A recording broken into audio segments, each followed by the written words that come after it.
hearing it. That's it. It's Suerte. That's right. Pastec Siesta Ocho. Kind of in the mood here. Just had some great Latina action over the weekend.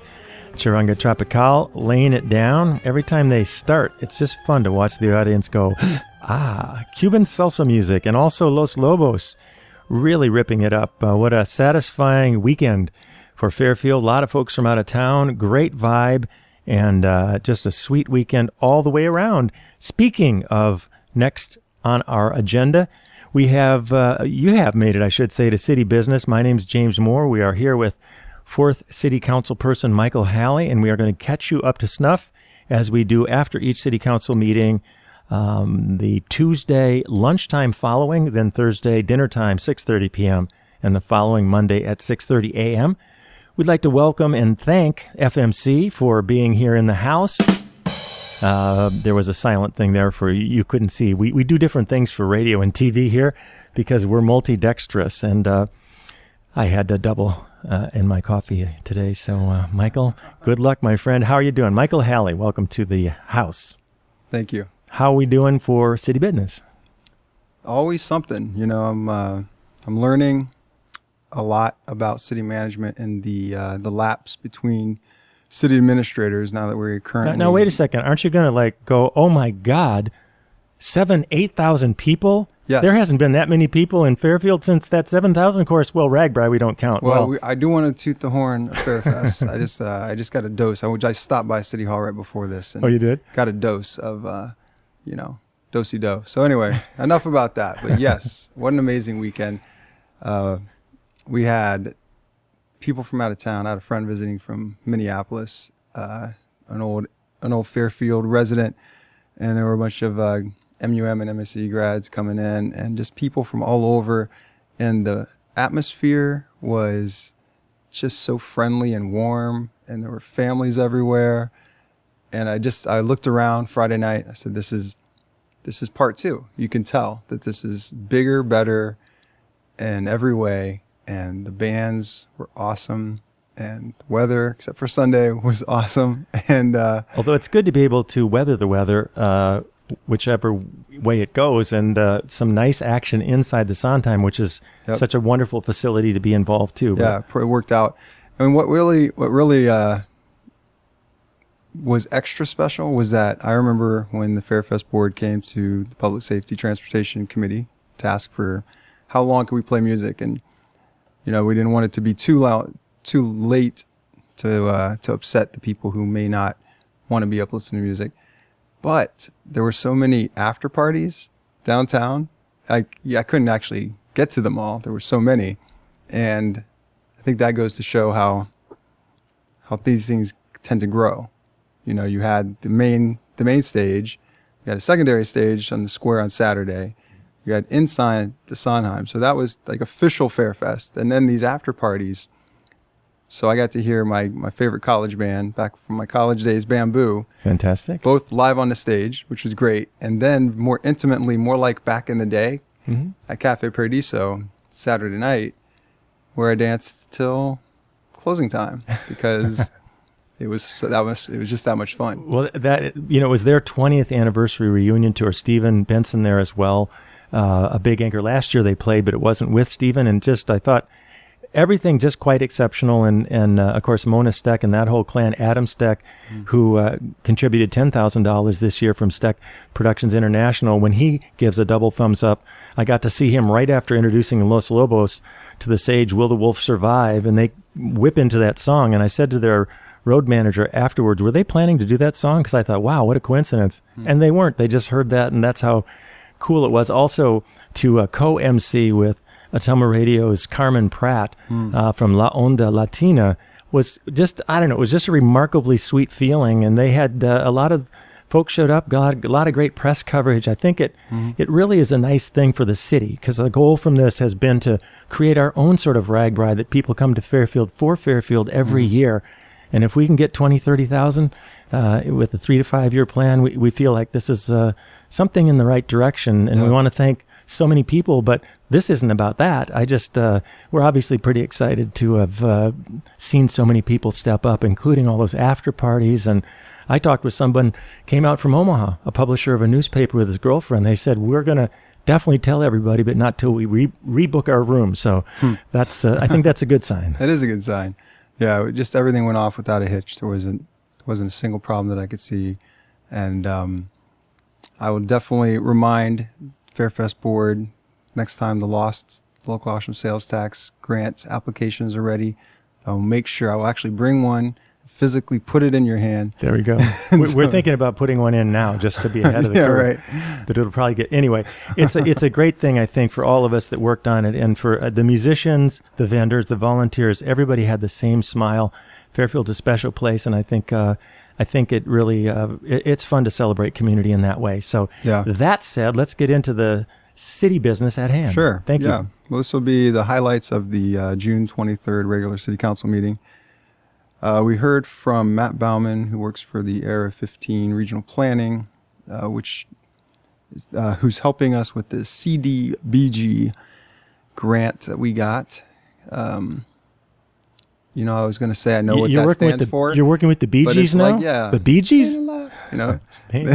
How'd they sing that high? Was that helium or is that just the natural sing? No, that was a falsetto. It's amazing. They don't call it falsetto for nothing. Yeah. Well, I kind of grew up with a little bit of Bee Gees, so when I hear certain songs, I always takes me back to I got a kick out of, well, you can tell by the way I use my walk, I'm a woman's man. No time to talk. There you go.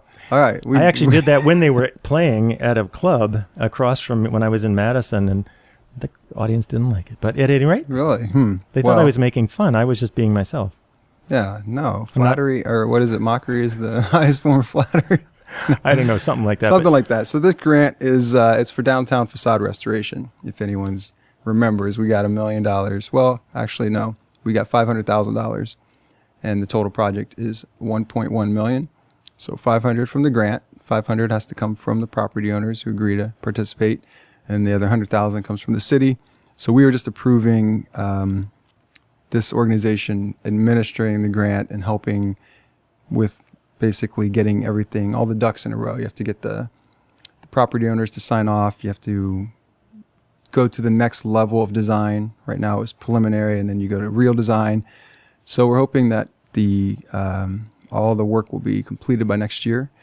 So I saw some of the preliminary work. A lot of it was it really is facade restoration. You're not gutting a building. You're just fixing up the front to give it a little bit more historical look. Now, you've seen other communities in the area. Pella comes to mind, that has a very unified downtown. Fairfield historically is not. We kind of have an eclectic downtown, which in a lot of ways it works. But at the same time, the ugly, I just threw out my opinion, but the interesting metal awnings of the 60s that populate so many of the storefronts may not be the look we want, when maybe a good old-fashioned cloth awning, the historical look, could be more aesthetically pleasing. So a lot of this is, I've seen a lot of the preliminary design is removing those flat metal awnings and putting in cloth, and then touching up some of the windows and such. So it's just another. How does that work for the store owners? Are they given a choice? Are they giving a suggestion, or how does that work? Yeah, both. They work with the designer to come up with something that they are interested in doing, and we'll put half the money down on. I mean, if they're paying for half of it, they're not going to do something that they don't want to do. Moving forward on that one, next was a pretty major update about the Pool and Gym project. Oh, great. I'm going to jump in here because sure. I realized I mentioned about Ottumwa Radio, and I didn't say anything about KMCD Classic 96. Oh, yeah, you got to say it. Tammy Jones is a force of nature, and Steve Smith came through in a huge way. The beer garden was fantastic and impeccably run. No incidents. A lot of fun for everybody. I'm glad that we put the bankers and whoever she had there to work. Also, the stage on the square. Beautiful, beautiful job. And I can't say how much we appreciate that. So I just wanted to throw that back. And now, folks, I hope you can deal with us today. It's a little bit of a whiplash ride here, but back to the matters at hand. Yeah, so we heard from the Pool and Gym Task Force. It's a group of Fairfield citizen volunteers who have been helping this project. I think I'd say their main contribution has been the fundraising side. You have what was a $10.5 million project, but after the county vote came back no, we we took a look and recalculated how can we bring it down, brought it back to about 8.5. So $3 million of that was passed as a city contribution through property taxes. 2/3 voted yes on that a couple years back. So the remainder of the funds need to be privately raised. And so far they've raised $4.5 million, bringing the total pledges and amount available to 7.5. And they have now real numbers for the indoor gym and much more tangible figures, as well as the outdoor pool. And that's coming in about maybe 8.9. So a little over the 8.5, but still within striking distance. So how do you bridge that gap? You still got over $1 million to raise. Well, that's where the Community Attraction and Tourism Grant would come in. It's not going to be that total amount.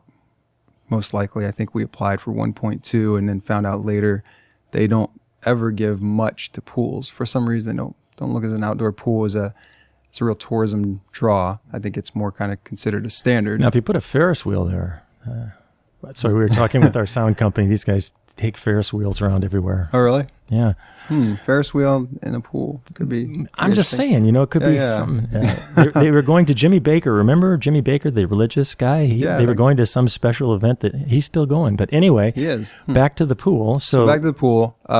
We will most likely get something. The CAT grant board that meets with the task force and the mayor went up, and Derek Wolfcool, the park and rec director, have been indicated, yes, we like your project. We like what you're doing. We like how pragmatic you've been in the face of losing this county vote, but you're still moving forward. You pulled back, scaled back, but are still fulfilling the obligation of the donors that you said you would build this level facility. And so it's really amazing. I mean, what we've done, what the design crew has done. They took what was going to be kind of a demolition rebuild over at the indoor gym and turned it into a rehabilitation and build. So add on the 3 courts and the running walking track, but maintain the 2 of the 3 racquetball courts and then build a lobby in that area. And the design, if you go to City of Fairfield government Facebook page, you can see pictures of how the east and north entrance to this building are designed to look very full of glass, lots of light, and get a little bit more information about that. So basically, if everything moves forward, we get something from the CAT grant and then bridge the gap. Or if we get close enough, say we're 90 to 90 something % funded, we will move forward and fundraise the rest as it unfolds. That's not uncommon in projects like this. So the idea is to break ground on both the indoor gym and the outdoor pool this year. The idea is to get the outdoor pool open May of next year, May of 2015. And it's going to be tight, but we really are hoping to be able to get that done. And the indoor gym would then open a little later, but hopefully also 2015 is the idea. So that's good. We'll get an update at the July 14th City Council meeting, because July 9th is the next CAT grant board meeting where they indicated they will give us at least an estimate of what we could expect to get.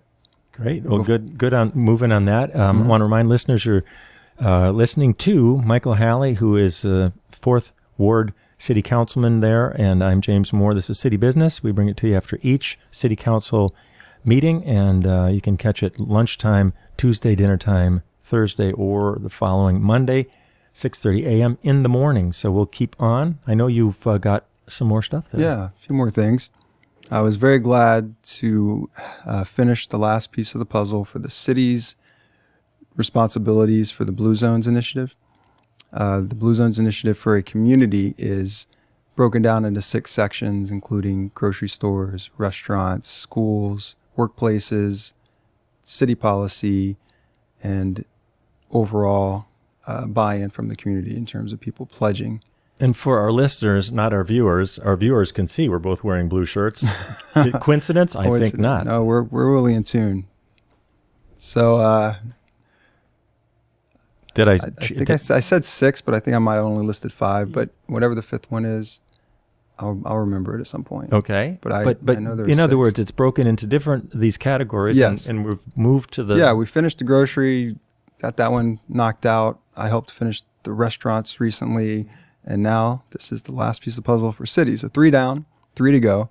And just as a note, I know a lot of people say, well, what's in this for the city? Because we didn't receive any grant funding for any of this. This is entirely being done voluntarily. Another small town that did achieve Blue Zone designation recently is applying for a grant, a nice grant that only really a Blue Zone designated city would be in the running for. So that's what we were hoping this would be able to accomplish, besides the fact that any increase in health, any enhancement of our community that we do is good. But the idea of, well, why are we investing so much in getting this designation that is in a sense just a designation? It could be some funding opportunities down the road. So that was good to hear that another community that did finish ahead of us in terms of getting all their requirements met. Maybe they don't have as much going on. That's what I like to think, that we just have so much going on. That's why we're not done yet. But we do have a lot going on, no question. I mean, I know personally I'm pulled 1,000 different directions, but that they are potentially getting some grant funding. So going back, Blue Zones, basic concept, make living healthy easy. Make the healthy choice the easy choice. I think that's kind of the Blue Zone idea in a nutshell. So to that end, the city has adopted certain policies, but this one I'm kind of more proud of because it's more viable, it's more real, it's more tangible.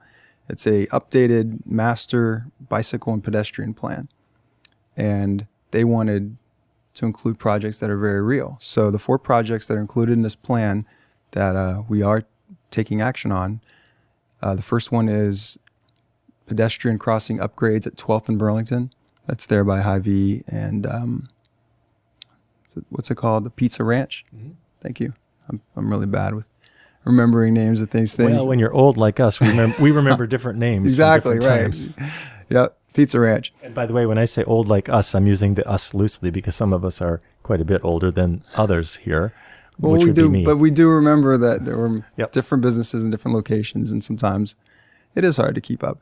All right, that intersection where there was a grant that the county got actually to, very similar to Blue Zone, to kind of make moving, either bicycling or walking rather than driving, easier within a community. Community Transformation Grant is the name of it.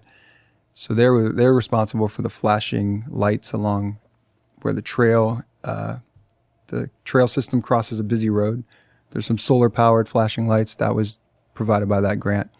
And so is this intersection for the most part. The city's contributing as well, but there'll be color integrated concrete walkways. So downtown we did the pavers, kind of look like kind of brick pavers. Well, that's expensive, and this is a very high volume traffic area. So we're going to do the color impregnated. Is that the right term? Concrete. I guess I'm not going to go there. Yeah, I'm not going to either. As soon as I said it, I almost regretted it. But thank you for your gentlemanly restraint on that one. I set myself up. But yeah, that'll look very similar to downtown, but at a fraction of the cost. And so the second project is Complete Streets, which is essentially, Complete Streets is a kind of a brilliant concept. It says the street should be more than just for vehicular traffic. You should have room for bikes and pedestrians, and that's a complete street if it takes care of all 3 of them. Our first new street in the city is, I believe it's called Lincoln Avenue. It's also referred to as the frontage road that runs parallel to Highway 1 in front of Pilot Grove. Well, the trail, the Jefferson County Trail, the Fairfield Loop Trail, whichever you want to call it, runs right by there. So part of this is putting in the road, but also paving the trail in that section. So that trail that runs parallel to the road will be both for pedestrians and cyclists, and will be considered, in a way, the first Complete Streets project for Fairfield. So those 2 are happening this year. The third project is slated to happen next year in conjunction with the opening of the new outdoor pool and indoor gym. And that's a similar enhancement to the pedestrian crossings at Burlington and 9th. So that's by Family Video. Yes, I got it right this time. I think I called them by the former company's name last time, but That's right. I'm learning. Which I still do. Yeah, I think a lot of us do. If you say the movie place, you're... The movie place, yeah. But that's... It is Family Video, yeah. Yeah, and it's a busy intersection, and we're expecting... Yep, we've had accidents there even this last year. It's, you know, and there's something that it's impossible to fix, and that's the fact that 9th Street kind of jogs over. It's not a straight crossing. You can't just move an entire road. So we're stuck with it, but we can enhance safety. And that is...